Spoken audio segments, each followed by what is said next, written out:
নমস্কাৰ,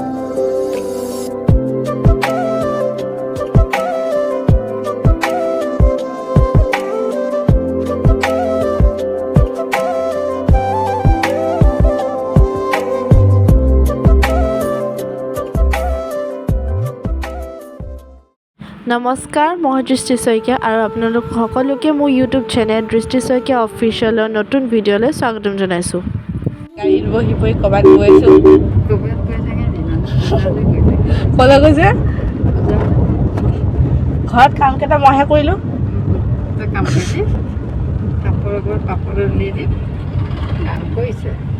এনেকৈ ইউটিউবত দিব লাগে, ভাইৰেলটো দি দিবি। কিমান কাম কৰিছোঁ আজি মই?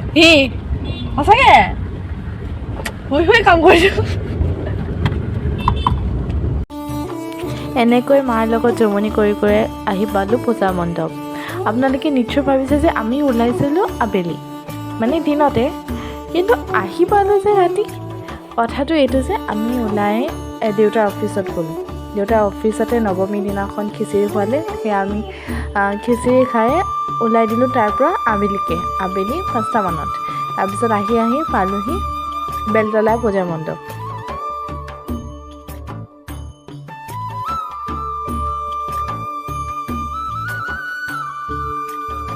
মাজতে আকৌ ভোক লগাৰ কাৰণে আমি ঘুগুনি আৰু চিকেন পকৰা খাই ল'লোঁ।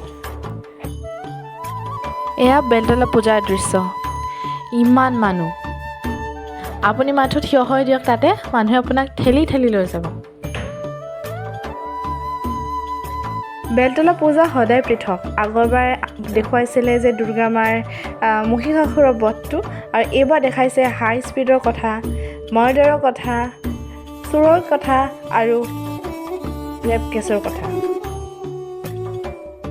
আচলতে বেলতলা পূজা মণ্ডপৰ যিসকল কমিটি হয় তেখেতসকলে মই চেলুট দিছোঁ আৰু তেখেতক বহুত ধন্যবাদ জনাইছোঁ, কাৰণ তেখেতসকলে ইমান ধুনীয়া এটা নীতি শিক্ষা ৰাইজৰ মাজত আজি পঠিয়াইছে। এতিয়া আপোনালোকে চাওক, এয়া দেখুৱাই আছে চুৰ কৰা আৰু ৰেপ কেছৰ কথা। আপোনালোকে চাওক।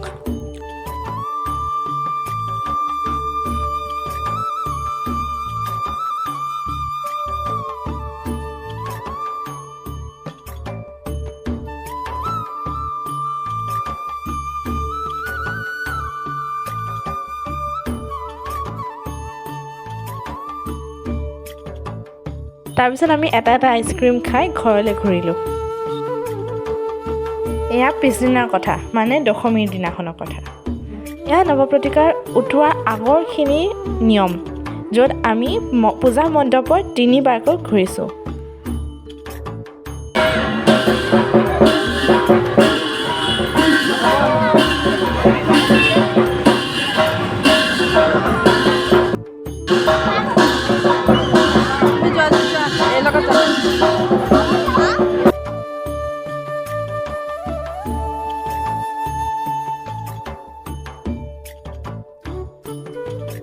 নৱপ্ৰতিকাৰ উটুৱাবলৈ যোৱাৰ পিছত আমি সকলোৱে একেলগে সেন্দুৰ খেলিলোঁ, মানে ইজনীয়ে সিজনীক সেন্দুৰ লগায়।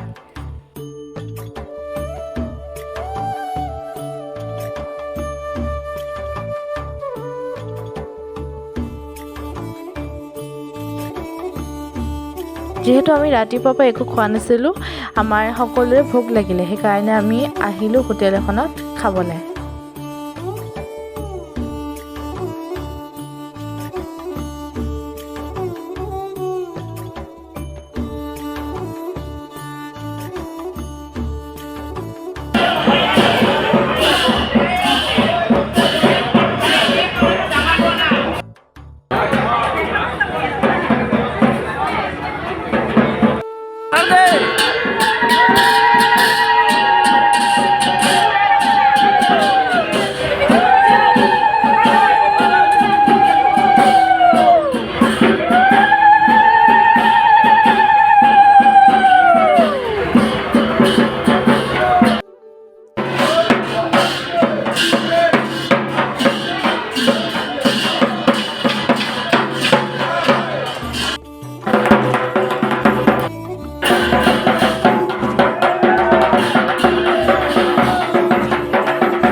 এতিয়া আমি দেৱী মাক উটুৱাবলৈ যাবলৈ নিম। এয়া সকলোৱে বাছত বহি ল'লে আৰু একেলগে ফূৰ্তি কৰি কৰি আমি দেৱী মাক উটুৱাবলৈ গৈ আছোঁ।